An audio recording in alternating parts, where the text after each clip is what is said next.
الحمدللہ رب العالمین والصلاة والسلام علی سید الانبیاء والمرسلین اما بعد فاعوذ باللہ من الشیطان الرجیم بسم اللہ الرحمن الرحیم۔ فرمان مصطفیٰ صلی اللہ تعالی علیہ وآلہ وبارک وسلم ہے، جو شخص مجھ پر 1000 مرتبہ درود پاک پڑھے تب تک مرے گا نہیں جب تک جنت میں اپنا ٹھکانہ نہ دیکھ لے۔ صلو علی الحبیب صلی اللہ تعالی علی محمد صلی اللہ تعالی علیہ وآلہ وآلہ وسلم۔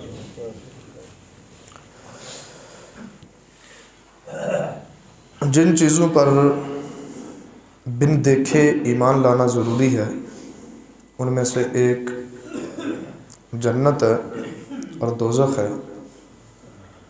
دونوں برحق ہیں، دونوں پر یقین اور ایمان رکھنا یہ ضروری ہے۔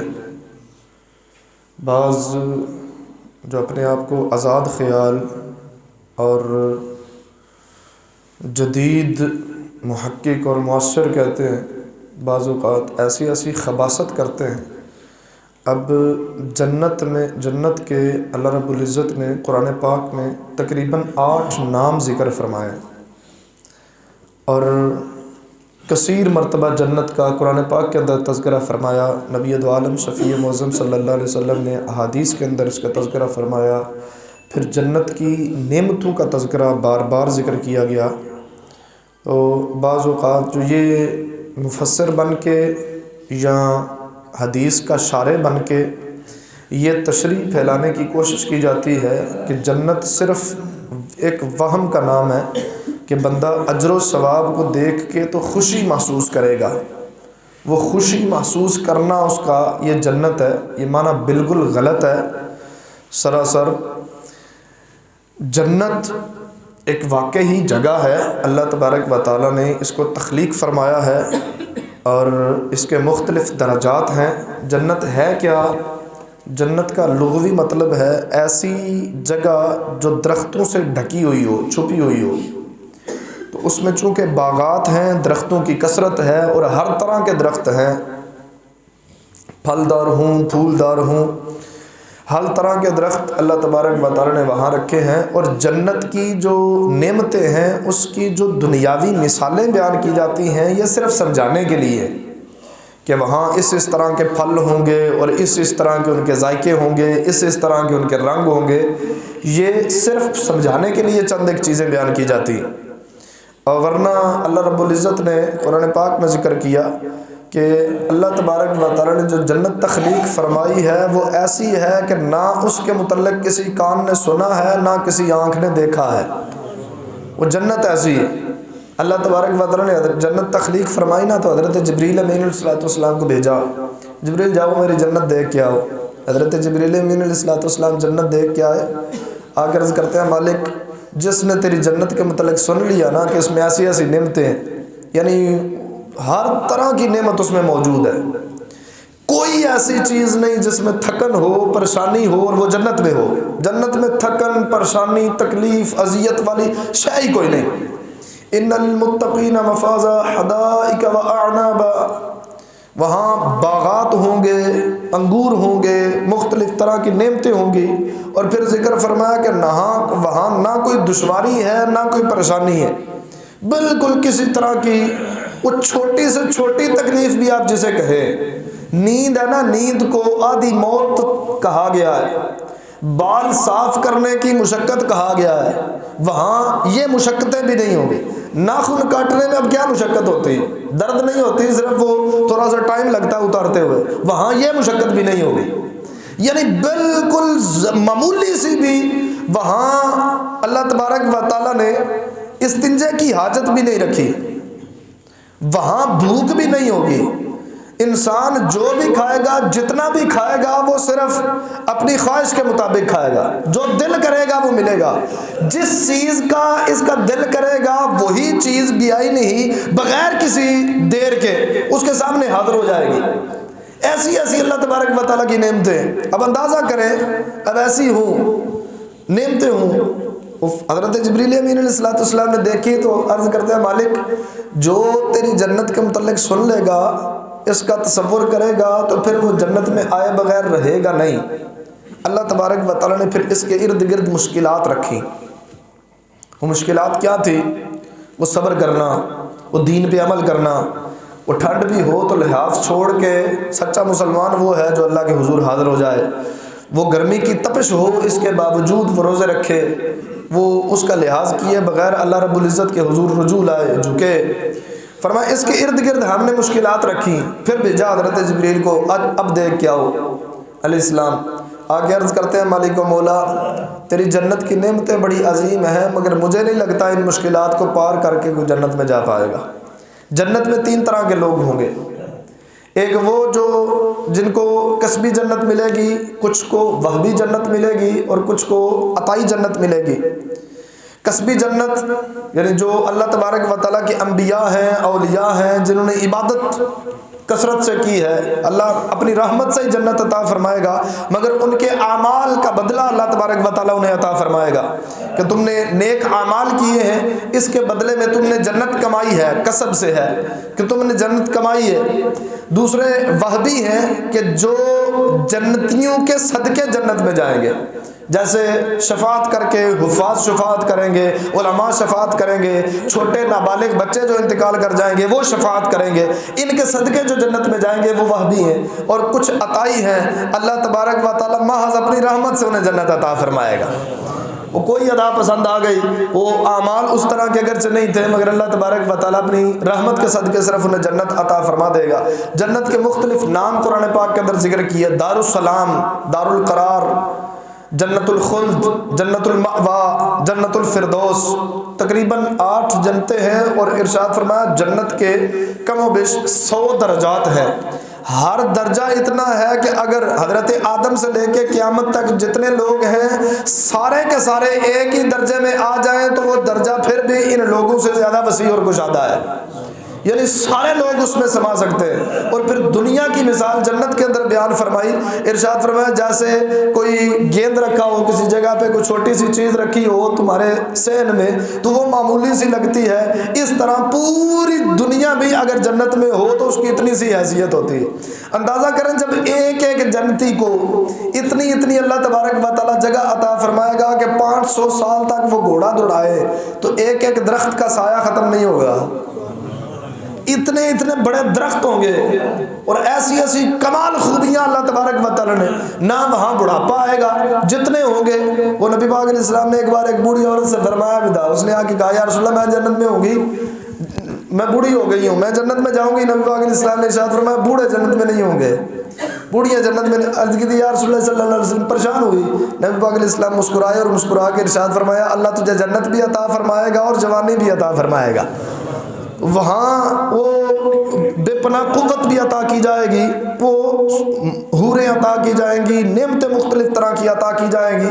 تو یہ ساری نعمتیں ہیں، مگر اسی وقت جب یہ کچھ 40 50 60 70 سال کی جو زندگی ہے اس نے ختم ہو جانا ہے، یہ اگر اللہ تبارک و تعالیٰ کے حکم کے مطابق گزاریں گے تو اللہ تبارک و تعالیٰ پھر وہ ابدی نعمتیں عطا فرمائے گا، وہاں نیند اور موت کا تصور ہی نہیں ہے، پھر وہ اللہ تبارک و تعالیٰ نعمتیں عطا فرمائے گا۔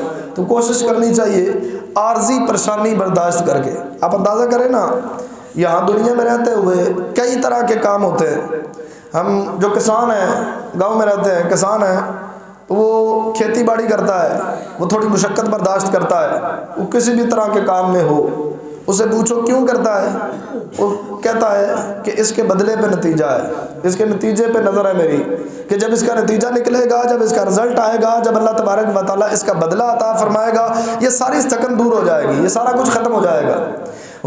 یار خنیمی گجراتی رحمۃ اللہ تعالی ارشاد فرماتے ہیں نیکی کو مشکل سمجھ کو چھوڑا نہ کرو، کیونکہ مشکل ختم ہو جائے گی، نیکی باقی رہ جائے گی، اور کسی گناہ کو لذت سمجھ کے کیا نہ کرو، وہ لذت ختم ہو جائے گی مگر وہ گناہ باقی رہ جائے گا۔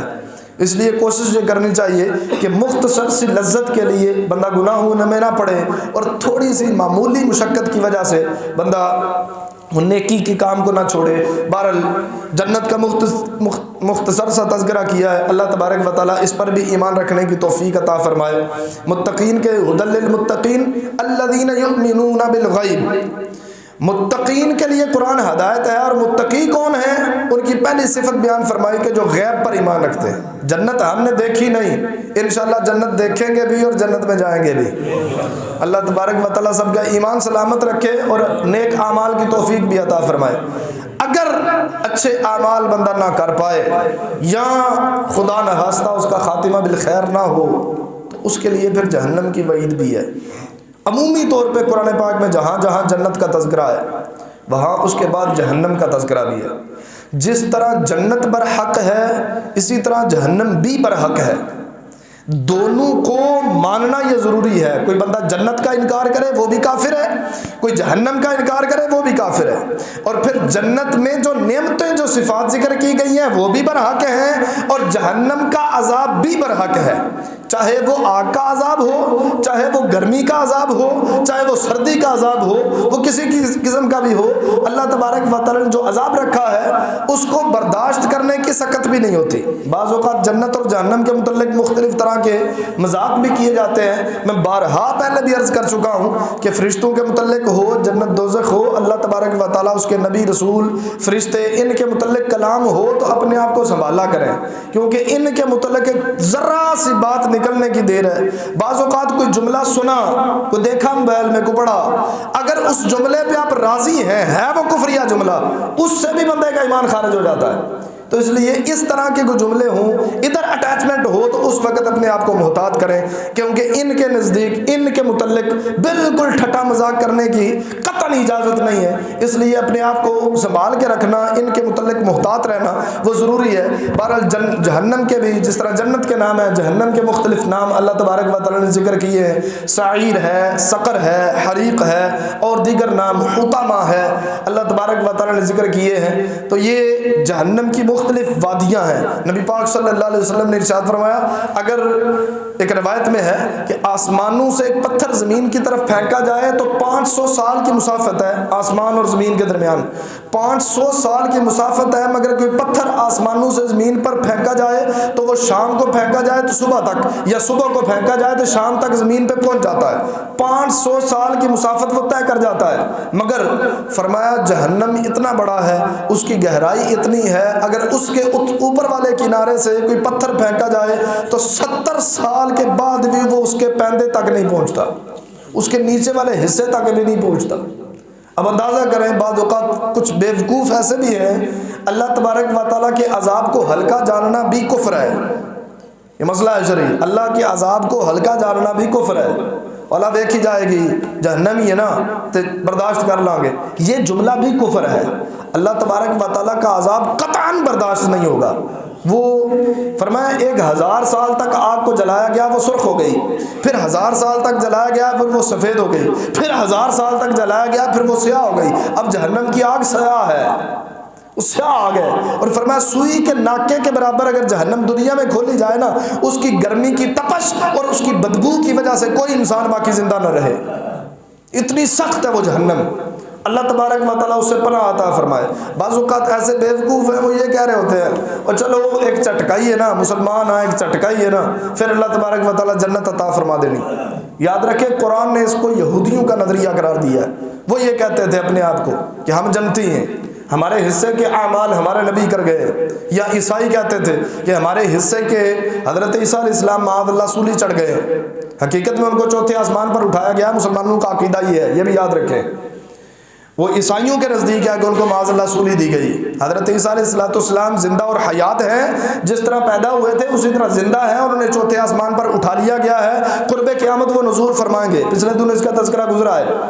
بہرحال وہ یہ اس طرح کے نظریات رکھنا کہ وہ ایک جھٹکا ہی ہے نا، نکل جائیں گے، وہ اس طرح کے صوفیاء سے باتیں منقول ہیں، مگر وہ اللہ کے ڈر کی وجہ سے ہے اور ایمان پر خاتمے کی وجہ سے ہے۔ جیسے خواجہ حسن بصری رحمۃ اللہ تعالی، آپ ارشاد فرماتے ہیں اگر اعلان کیا جائے نا کسی بندے کو جہنم میں پھینکا جائے گا، اور جو جہنم سے نکلنے والا آخری بندہ ہوگا اسے بھی جہنم سے نکال کے جنت میں داخل کر دیا جائے گا۔ خواجہ صاحب رحمۃ اللہ تعالی اللہ کے بہت بڑے ولی ہیں، مولا علی پاک رضی اللہ عنہ کے شاگرد ہیں، مگر فرماتے ہیں کہ میری تمنا ہے کہ وہ آخری بندہ میں ہوں۔ کسی نے وجہ پوچھی کہ حضور وجہ کیا ہے؟ ارشاد فرمایا اس کے متعلق یقین تو ہے نا کہ وہ جہنم سے نکل جائے گا۔ اگر ایمان سلامت نہ ہوا تو بندہ جہنم سے نکل بھی نہیں پائے گا، مگر اس کے متعلق یقین ہے کہ وہ بندہ جہنم سے نکل جائے گا۔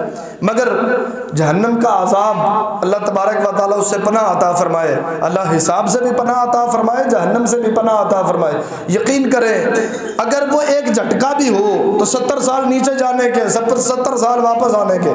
فرمایا جس کو جہنم کا ہلکا سا عذاب ہوگا نا، اس کو اللہ تبارک و تعالیٰ آگ کے جوتے پہنا دے گا، جس کی وجہ سے اس کا دماغ کھولنا شروع ہو جائے گا، ایسا سخت عذاب ہوگا۔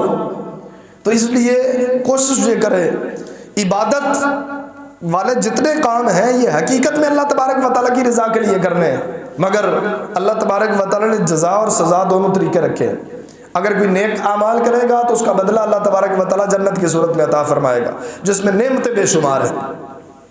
وَلَكُمْ مَا تَشْتَهِي أَنفُسُكُمْ، جنت میں جو تم تمنا کرو گے، جو تمہارا دل کرے گا، جو تم خواہش کرو گے، جو تم چاہو گے وہ تمہارے لیے ہے۔ مگر دوسری طرف جہنم میں اللہ تبارک و تعالیٰ کا عذاب بڑا سخت ہے۔ اللہ تبارک و تعالیٰ ہمیں نیک اعمال کرنے کی توفیق عطا فرمائے، اور اللہ تبارک و تعالیٰ برائیوں سے بچ کے جنت کمانے کی توفیق عطا فرمائے۔ بعض اوقات اس طرح کے بھی جملے بولے جاتے ہیں، آخری بات صرف عرض کرتے ہیں، اس کے بعد دعا کرتے ہیں کہ وہ اللہ تبارک و تعالیٰ کی جنت کی ہمیں ضرورت نہیں۔ یہ جملہ بھی یاد رکھیں، قرآن کے خلاف ہے۔ اللہ تبارک و تعالیٰ نے قرآن میں ارشاد فرمایا وَسَارِعُوا إِلَىٰ مَغْفِرَةٍ مِّن رَّبِّكُمْ وَجَنَّةٍ، اللہ تبارک و تعالیٰ کی مغفرت اور جنت کی طرف جلدی کرو، جنت کی طرف جلدی کرنے کا حکم ہے۔ اس لیے جو اس طرح کے جملے بولے جاتے ہیں کہ مجھے اس کی ضرورت ہی نہیں ہے، یہ بھی درست نہیں۔ حضور نبی پاک علیہ السلام نے جنت کا شوق دلایا ہے، اللہ تبارک و تعالیٰ نے خود جنت کا شوق دلایا ہے۔ ہاں کام جتنے عبادت والے ہیں وہ اللہ کی رضا کے لیے ہے، جب اللہ کی رضا کے لیے ہوں گے تو اس کا بدلہ اللہ جنت عطا فرمائے گا۔ تو یہ اس طرح کے جملے بولنا وہ بھی بعض اوقات درست نہیں ہوتا۔ اللہ تبارک و تعالیٰ ہمیں درست عقائد و نظریات رکھنے کی توفیق عطا فرمائے، آمین بجاہ النبی الامین صلی اللہ تعالی علیہ وسلم۔